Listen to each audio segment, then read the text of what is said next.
Hey guys, welcome back to Faith No Filter. We are on part 3 with Emily Oakley. I'm going to let her pick right back up where she left off. But I'm a liar, and I said I was going to do this in 2. My bad. It is funny when you sit here and actually start talking about all the parts of it. I've got this down to like sermon mode, and you don't get to go into all the like aspects of all of the parts of your life. Anyway. 3 points, 2 sub-points on each point, and that's it. Let's go. People don't get to ask questions. If you opened up the congregation, like, hey, anybody got any questions about that? You'd be there all night. No. I would be all there. I have been there. Anyway. So yeah, coming into we're kind of like the last piece of my healing. And honestly, I said this earlier.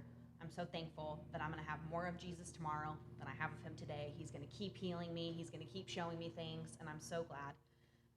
So I was gifted this cruise, and free food and ice cream I'm here for.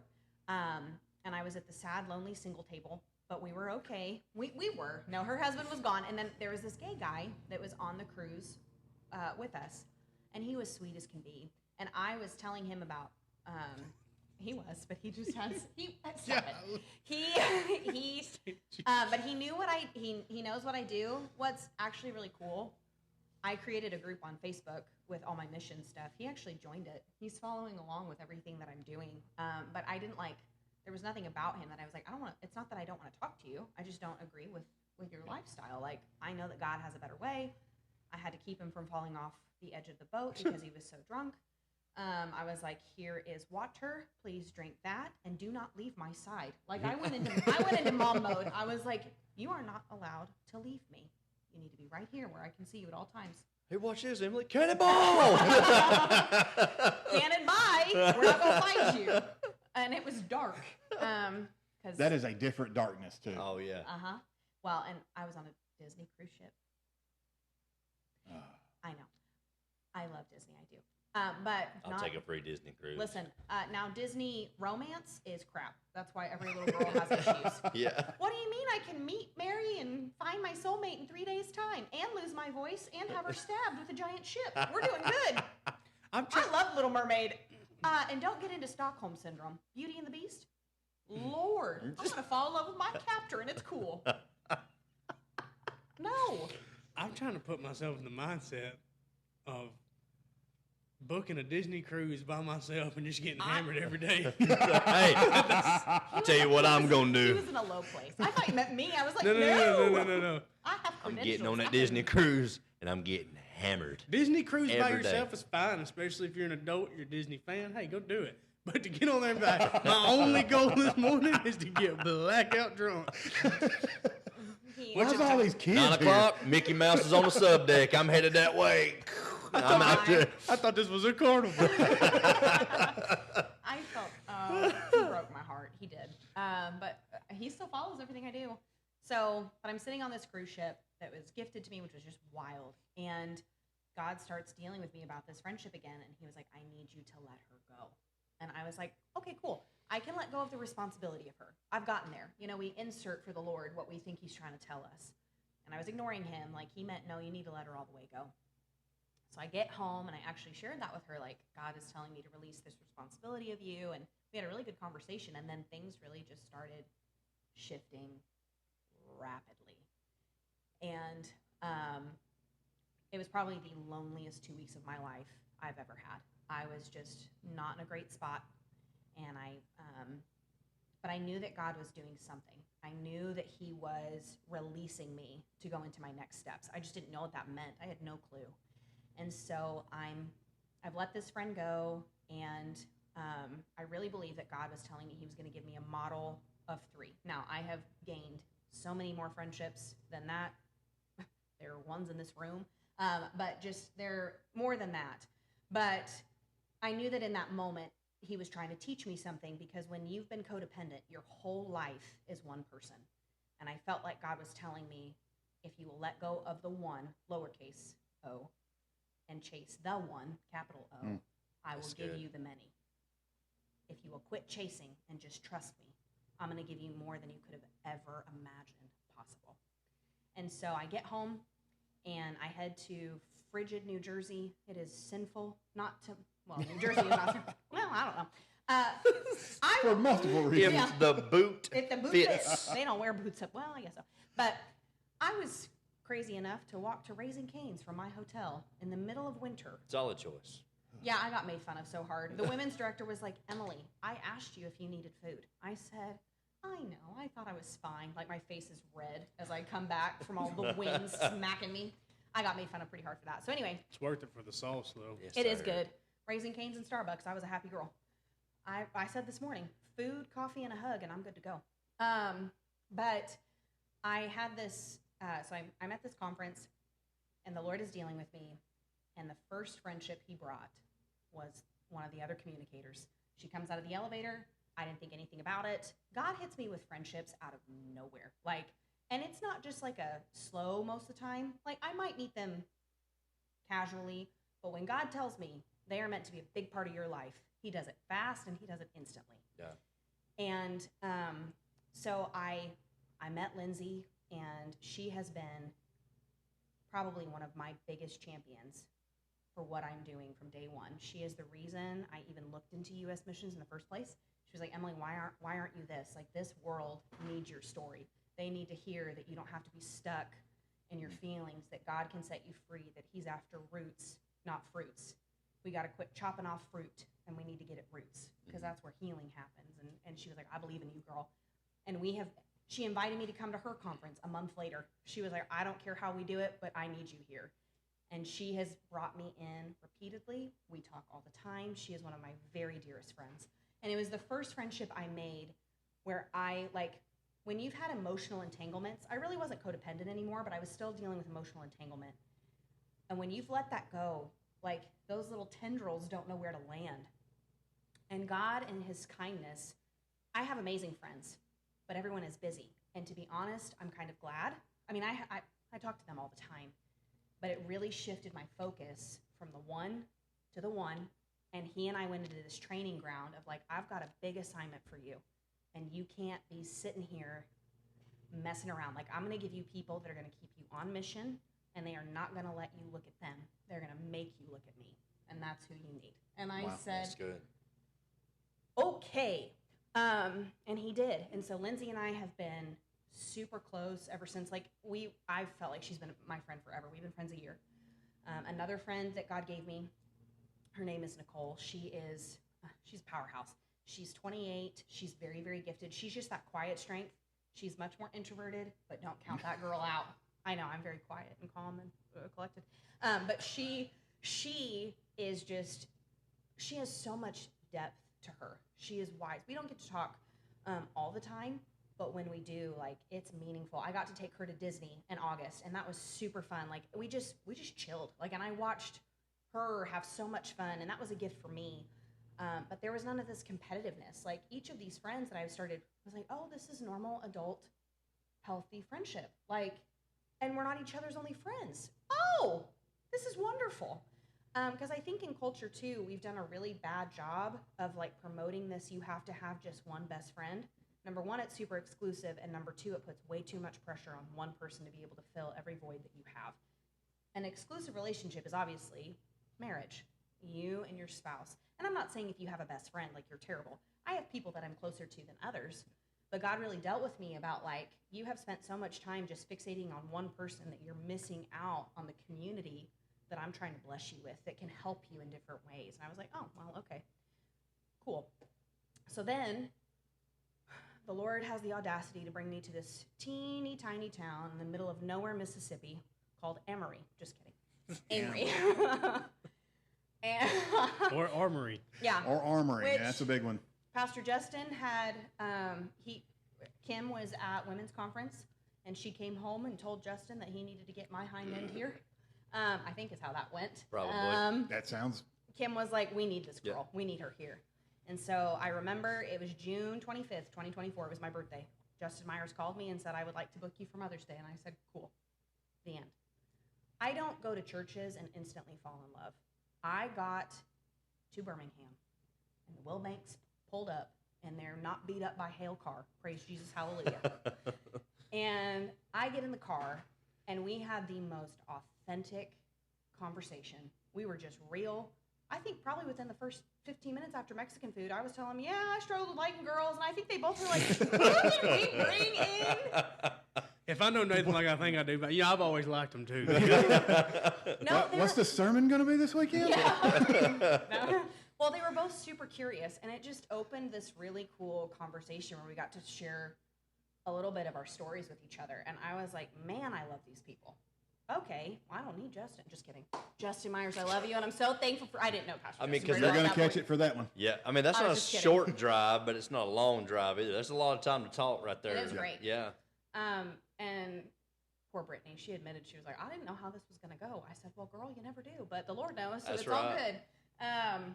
And now she's stuck, and I hug her more than she would probably like, but it's just, it is what it is. She actually made a statement this morning. She's like, I just keep hugging Gracie, and I'm not sure why. She's like, I don't know what's going on here. No, I'm like, I just want to hug them. Like, anytime I'm near them, it's like a magnet. I'm like, come here, Gracie, come here, Brittany. Anyway, so that was, I'm like, okay, these people are wonderful. And you don't do that everywhere you go. Like, it is not just, I mean, I make friends where you go, but you don't make those kinds of connections all the time. And Justin is wonderful.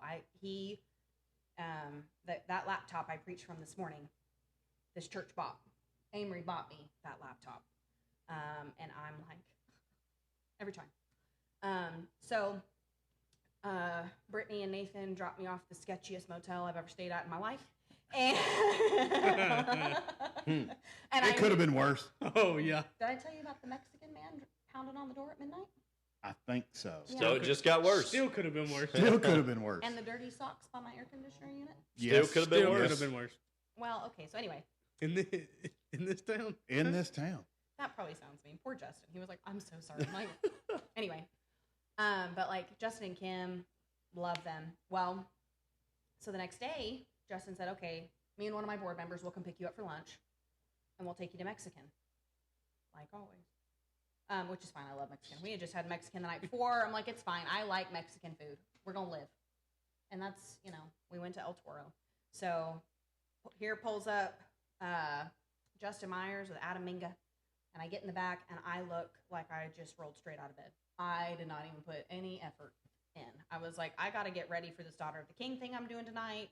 You're going to get what you get. I never do that. I don't ever do that with pastors that don't know me. But for some reason, I just knew Justin was safe, I guess. I don't know. So we roll up to El Toro, and standing under the awning is Brittany Minga. And you meet people all the time, and we sit down at lunch. And God was like, no, she's one of them. This girl's supposed to be in your life. And I was like, okay. And we clicked instantly. And we are both sassy. Lord, it is so much fun. I enjoy it with all that I have. And we just became instant friends. And I didn't expect it. But this whole, like, I don't fall in love with churches like I fell in love with Amory. I have family here. I have a home here. And I remember, like, God was starting to deal with me about it was time to move. It's time for you to move. It's time for you to leave Kansas. And I wasn't telling a whole lot of people, but I did text Nathan and Brittany. I did text Brittany Minga. I text some of my core from here. And I said, hey, God's really dealing with me. Like, it's time to go. And I'm considering Mississippi.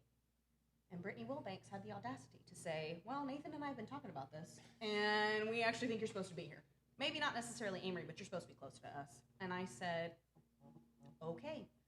And I walk around the corner. I don't even know if I've told her this. I walk around the corner, and there is this massive rainbow.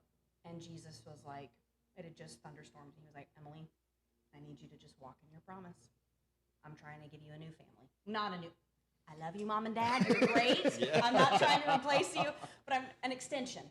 I screenshot what Brittany Wilbanks had said to me. I sent it to Brittany Minga. I said, look at this. And she said, well, girl, pack your bags. Let's go. Let's get you going. Come on. And I, like, these friendships, like, God really taught me what normal, healthy friendships with the three. And then, like, he has expanded that. Christy Taylor and I are super close. That came out of nowhere. But through this, God was like, I'm shifting where you're supposed to be. For a minute, I thought it was going to be Arizona. That's where my friend Lindsay is. And then the Lord was like, no, it's Mississippi. This is your family. And I thought I knew where I was going to land. And then, God has really healed so much in me through this. And I thought I knew where I was going to land. And a few weeks ago, I got news that changed my entire thought process. And God said, "You had made your plans. I didn't tell you where in Mississippi. I hadn't told you where in Mississippi you were supposed to land. You figured that out all on your own, girl." And I said, "Oh, my bad." So I'm like, okay. And Pastor Jody Gurley is texting me, and he's like, "Hey, girl, we want to meet you. Lindsay and I want to meet you. Let's get you to Columbus." And I was like, I am not going to Columbus, Mississippi. You know what you don't do? You don't tell the Lord what you're not doing. That's exactly right. Anyway, I told him I wasn't going to Mississippi, and I was We like, all feel that way about Columbus.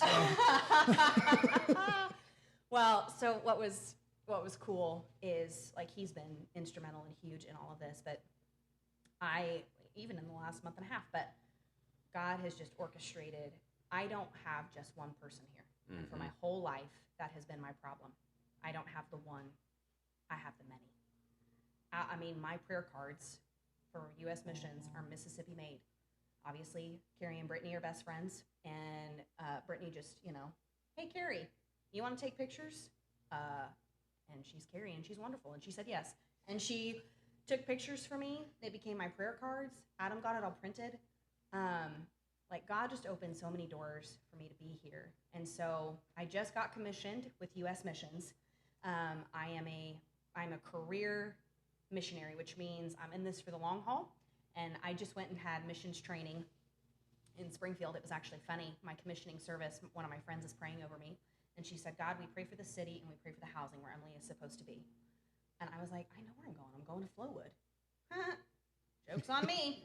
I was like, oh, that's why you were praying. So anyway, but God just opened that door. And what I want to do, I want to create a model here that I can take all over the United States. But I want to get into high school campuses. I want to get on college campuses. I want to host rallies and crusades. I want to do trainings for pastors to help them understand how to better navigate this a little bit. It's turned really scary, and it doesn't need to be. And I want, as people are getting saved, I want local pastors there that can help get these people plugged in. I don't want them to just have a mountaintop experience. I want them to find someplace they can get discipled. And I want to create that model and take it all over everywhere. So now I'm in the throes of missions fundraising, of support raising. The AG doesn't pay you to be a missionary. You have to figure out how to do that all. You have to get that money all by yourself. So what was actually crazy, at women's conference this past weekend, the Lord told me to put into the air the date that I felt like he had given me for when my budget will be raised. And it's May 15th. And that is absolutely insane. That does not happen in missions world. It generally takes people a year. But I'm going to tell you what, between March 19th and now, my budget is at 31%. That does not happen. That is only God. Only God. And I know he's going to do it. If he said, your budget's going to be 100%, and I have to raise a chunk. You have to raise your personal fund and your working fund. And you have to also raise some admin fees, all of this. But I know what God's called me to. And I know that my heart, I want to get the kids that felt like me. And I want to get the kids that are lost thinking they know who they are. And Amory's been such a big part of this. And moving closer, being in Columbus, when you've dealt with codependency, you're very careful about your expectations of people because you don't want it to be unhealthy. And the Lord really got on to me. He said, "Emily, you're healed. Let yourself off the hook. Yeah. It's okay to want to be close to your people." He said, "Ada and Eden are your little nieces. They're supposed to be your little surrogate nieces. I know you're leaving Elise behind, and I know you're sad about that. But Eden charged me yesterday, and I needed that. I needed that little girl's crazy, hyper joy. She was so happy to see me. And I was like, okay, I'm coming home. And that sister that I've been longing for, Brittany has fit. I mean, I've got more than just Brittany. I've got sisters everywhere. That's one of the things that I also love so much about the South. Everybody is sis. And for a girl who has wanted a sister her whole life, it means more than anybody knows. It's a cultural thing, but it's a cultural thing that has been healing to my little heart. So, yeah, I'm in full support raising mode, and I believe God's going to do it. I'm not raising money. I mean, it is for me, but this is kingdom work. I am investing and helping young people, old people all over, and God has done a crazy work. The end. The end. So we was discussing a little bit earlier. We're going to try to get your QR code and stuff where everybody's got access to it and can. I'll just say this. So I actually missed the first time you come to the church that you was in town. I heard about how great she was and all this stuff. I'm like, yeah, well, I mean, she can't be that great. Well, she is. She's pretty awesome. I had touched base with her, and we actually didn't have very many conversations. I had a friend that was, struggling with some things, and we've never really talked prior to that point. And I just reached out, and she was ready, and I appreciate you for that because, I wasn't built for the situation. I knew God put me in place for a moment, and then I had to figure out what was next. It's just I had to figure out what route I needed to go, but we're going to be glad to have you. Jody's great too, so I'm pumped to have you around here. Me too. Did you have some questions? Yes, I did. And y'all, Ty does too, but he's all the way over there. No, we can sub you in. y'all told me to remember them, and I didn't do a good job of that, as y'all know. You were flowing so good through your. So unnatural. I gotta put my hands somewhere because I don't know what to do with my hands if I don't have them on the table. You were talking so good, and you were flowing through your story, so I didn't want to interrupt you. When you were in that 20-year-old frame, like the going through the college and all that, and you were still struggling with your attraction to women, were you also attracted to men at the same time? But I was scared. Okay. I'd been attracted to guys, but they always, like I said, they wanted me or my best friend. So it was always like this kind of like me. Even through college? Oh yeah. Because the reason I say that, in my mind, I feel like somewhere, I didn't know if somewhere along the way there was a guy who was generally interested in you, but you just couldn't do it because that was holding you back.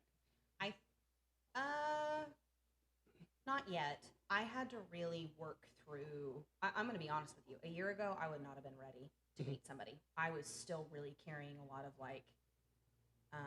those rejection things. Actually, Brittany Minga got onto me in her loving way, and she said, Emily, you think you are more annoying to everyone else than you actually are. We love you. And I was like, you think you love everybody else more than they love you. And it's just not true. And I was like, oh. And I needed to hear, don't you start. He's going to get all weepy on me. Anyway, but yes, the Lord really so I did like guys, but I just was too afraid to try. Now, I do have standards, and I do have attractions to guys, and I'm not attracted to every guy. So some people have told me I'm picky, and I've said this is the rest of my life. I get to be picky. Mm-hmm. Yeah, you don't get to trade it in like a car. So I've been married once. Stop. Now I'm on the chopping block. Pre-salvation. BC, before Christ. I get along with the ex-wives. It'll be okay. Yeah, we fine. did get in a slight argument though earlier this week. You and the Xbox, or you and Heather? No, me and my ex-wife. Oh, ex-wife. But I thought you said Xbox. I think we're past it now. I don't know. I ain't talked to her since, but I'm sure she's over it. Oh, it's all in the clear now. Yeah, she's like 4 episodes behind. So by the time she sees this one, she won't even remember what What the fight was about. Yeah, she won't even remember. It's fine. The other thing, I had another question, but for whatever reason, I can't remember it. But I do want to add, I thought for a long time there was only one Brittany Minga in this world. But if there is anybody that I have ever met and I could say, hey, that person was meant to be right beside Brittany Minga and her escapades, it was you. Yes. From the first time I ever even heard you, you weren't even really talking to me. You introduced yourself, but just hearing the way that you talk, I was like, oh yeah, her and Brittany Minga, they are like long. If you mask the like voices, it's the same. Yeah. A long lost sister. Yeah. Yeah. I mean, y'all two could not be more of a dynamic duo than y'all are, especially when y'all are together. Which Brittany has always been. I don't know. Brittany can make me uncomfortable so quick, just because. Because like what you did to Ty earlier, that's what Brittany usually does to me On purpose. Now I'll give you a good story that I think you'll like, Emily, and I want to share this because they'll like it. Heather had gotten out a cheerleading outfit because our kids went to Smithville when they were little, and she was giving it to Eden Minga. As you do. She handed it to me. She said, "Hey, get this to Brittany so Eden can wear it to school." And I walk up to Brittany, and I'm thinking that her and my wife have had a conversation, which they have, but it's been a couple of days. I'm thinking she has told Brittany, hey, Austin's bringing you this cheerleading outfit. So I walk up to Brittany and I say, hey, I got a cheerleading outfit for you. And Brittany was like, okay, that's cool, but I don't think that Adam's going to like it. And I was like, that's not what I meant, Brittany. No response whatsoever. I was like, just take it. Here you go. I didn't know what to say. She's like, I didn't mean to make you blush. And I was like, well, you did. She does. She comes up with things all the time, just so off the cuff. Oh, that means a lot. Thank you. What was your question, sir?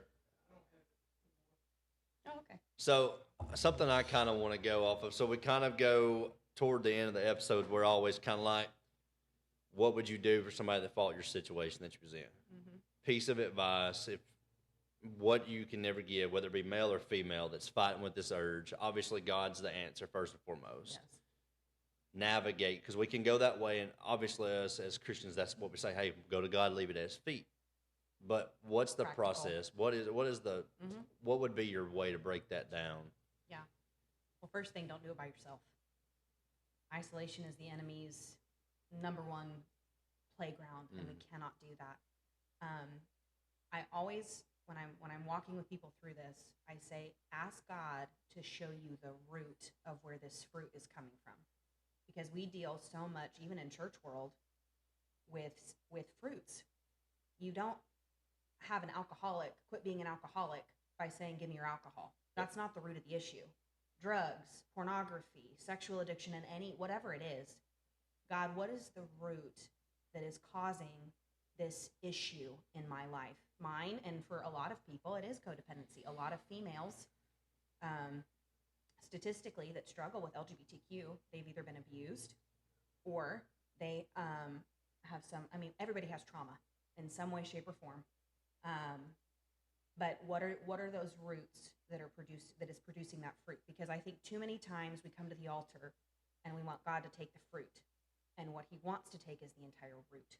I remember He said that to me. I said, God, why didn't you just take my same-sex attraction away? And He said, Emily, I could have taken away your attraction, but I wanted your root. I knew the fruit wasn't the problem. Yeah. I mean, you know what I mean? Like living it. Yeah. So practically, like, ask the Lord to show you those roots. If you need a counselor, find one. Find people that can walk alongside. I've always said, you don't have to be someone that has struggled with this to make an impact. All of these people I just told you about have never once struggled with same-sex attraction. The only reason I shared any part of my testimony last year is because Brittany Minga told me I should.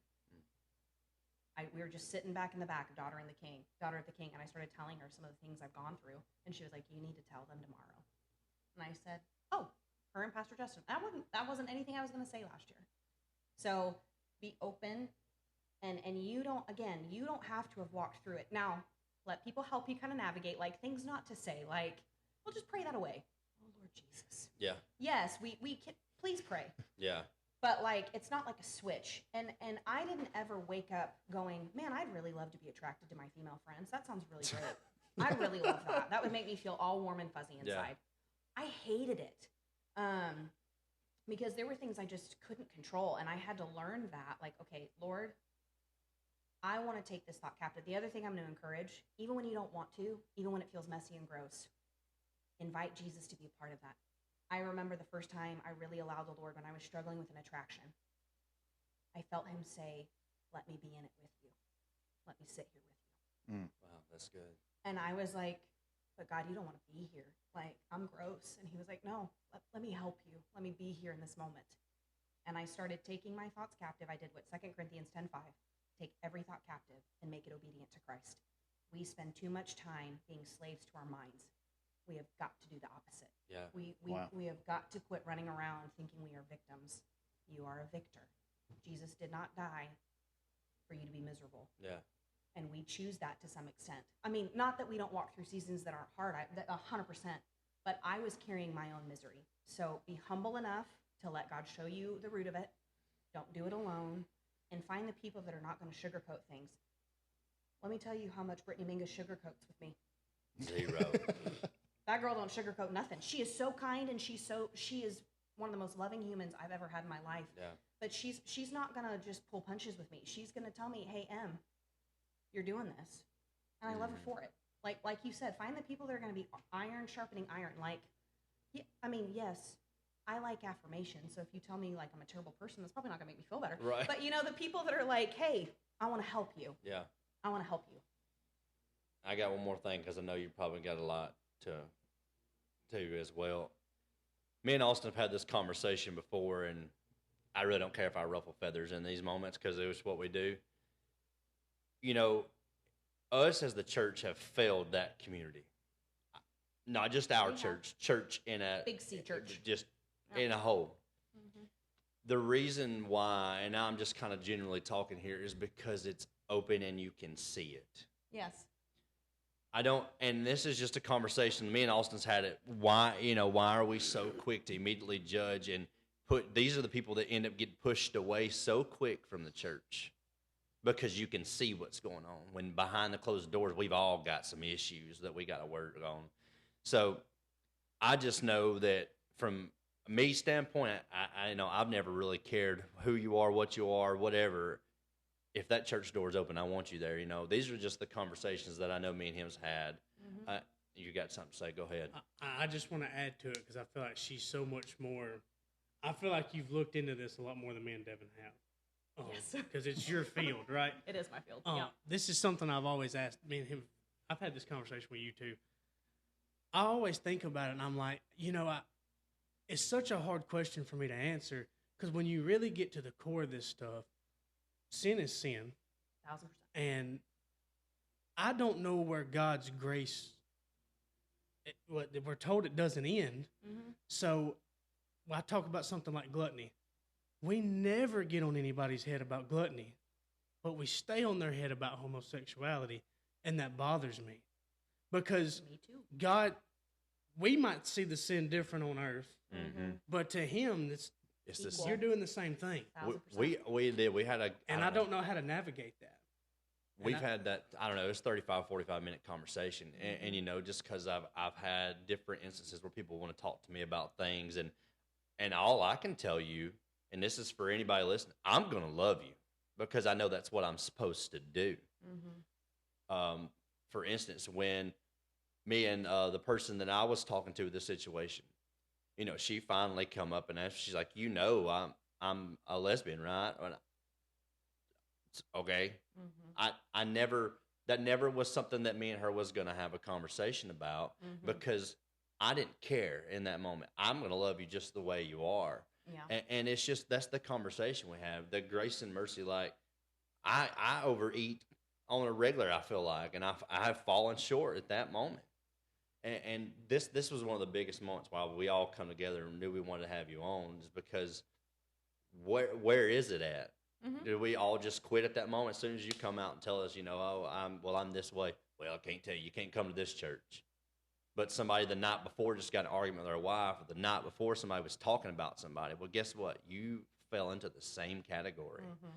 And I just feel like we get so caught up into, more or less what you're saying is, I can see them doing what they're doing. No, we classify. Yeah, your sin's behind a closed door, so you can go ahead and be a youth pastor here. Mm-hmm. Okay, cool. So, and in your situation, you told people, you was open about what you was fighting with and what you was struggling with.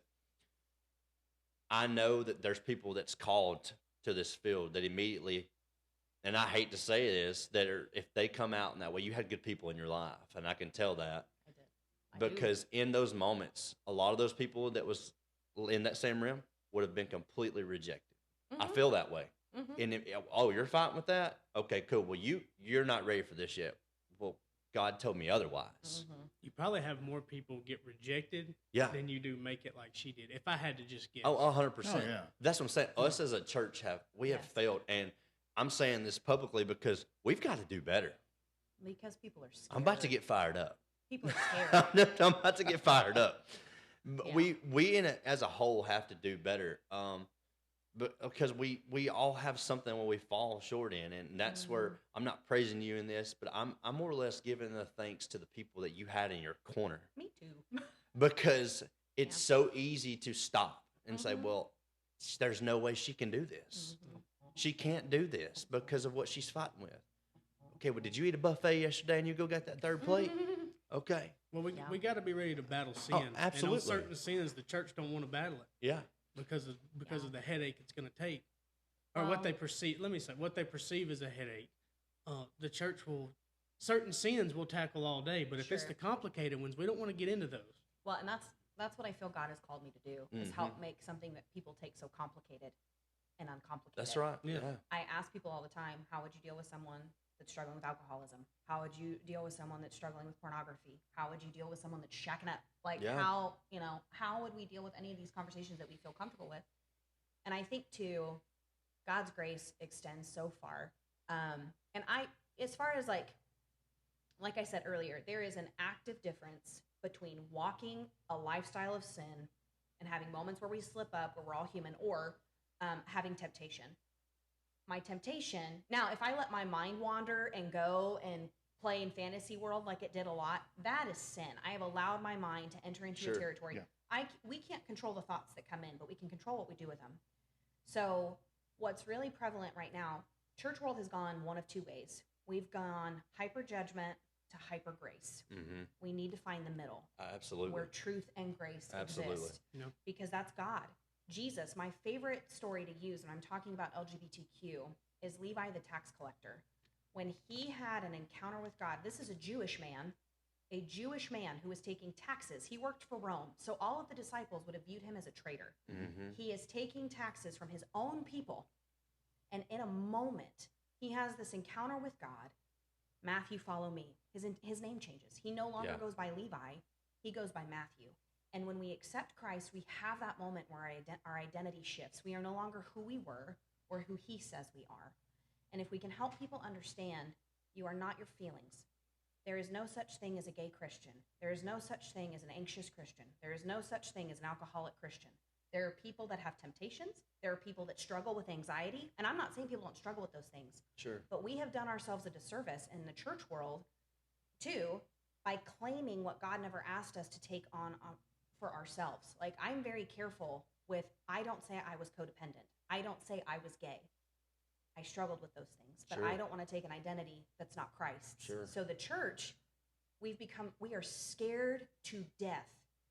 50 years ago, it was cards. We were scared of cards and dancing and movie theater. Now obviously going to the movies is not the same as Yeah. living an LGBTQ lifestyle. That is not God's design. But we're so scared and we get so fixated. If we would just love Jesus well, we will love others well. And that means we will be humble enough to say when we don't get it right, I don't have all the answers. Like, this is my heart. This is my field. I love these people. And there's so much underneath the surface. And if we would just be curious about people's stories, where did you come from? What is your life like? And I want to show you that there is a Jesus who loves you. And no, a gay Christian does not exist. You cannot serve both your flesh and the spirit. That doesn't happen. Mm-hmm. But when Jesus died, he died for all of that. So I think if we can just make it a little less scary, and like you were saying, that all sin is equal, because I have sat through so many sermons where homosexuality was the worst thing you could ever do. Yeah. And if I were not where I am, I would have felt like a terrible human. Like, I did not ask to be attracted. Right. And most they don't. Now, in this culture, like, it's a little bit more bandwagon-y. The Right. most popular thing to be is bisexual or pansexual or omnisexual, or, there's so many words. And do you know what it is? It's confusion from the enemy. Yeah. It's confusion. So if we can help the church world understand, truth and grace live in tandem. And if you are asking the Lord to help you, you're not going to condone sin. We have taken the word love to mean accept. I am so thankful. No one I told said, go ahead and live what you feel. Yeah. Praise God. Mm-hmm. I don't know. I'd be a mess. But they said, we know who you are and we love you and we're going to come alongside and we're going to partner with you and we're going to help you and we're going to disciple you and we're going to show you who Jesus is. And if the church could get to that place, man alive, Oh yeah. we would be top notch. I'm glad I calmed down. I got quiet, but I was about I took your fire for you. Yeah, I appreciate that. No, we're blessed to have you coming this way. I know that they was blessed to have you up there, but we get you now down here, so Me we're too. pumped to have you. And I'm ready. Nathan, your turn there, sir. I'm good, man. What I got, regardless of what it is, that same-sex attraction, that alcoholism, that pornography, you can't do it alone. 1000%. find your people Mm-hmm. that, like we said, they're going to be tough on you, but the tough 'Cause comes that's what from a love place of love. is. Yeah. Yeah. Love And is not, that's, "Hey, go on a burning cliff." no, it's not. Mm-hmm. All right, then. That You was got any? awesome. Well, thanks, guys. It was awesome. I hope in the future too we get opportunity to help you serve in some of the things you do. Absolutely. I know you will. Absolutely. So we'll get y'all some information out, however we end up doing it, but we'll get her stuff out there because I believe that she can help several people several different ways. I believe it's beyond same sex, whatever. I believe it can go beyond that. I think we're all here for a purpose, and yours is showing for sure. You ready to close us out in prayer? Play on. I'll get it out in a minute. After that burp, I apologize. Here we go. Oh, Lord. God, I want to start by thanking you for another amazing conversation sitting around this table. Hearing the testimony that Emily brought today and just knowing the lives that it can touch and the things that it could do just in our community and across the world, God. So many people need to hear it in the world that we live in today. And I know it's going to touch somebody, God, and I know it's going to help change their life. And I know she's going to continue to go and do great things, God. And we ask that you bless that ministry, and we ask that you bless this one, that we continue to touch lives, Lord. It's in your name that we pray. Amen. Amen. Hey, we'll see y'all. Peace.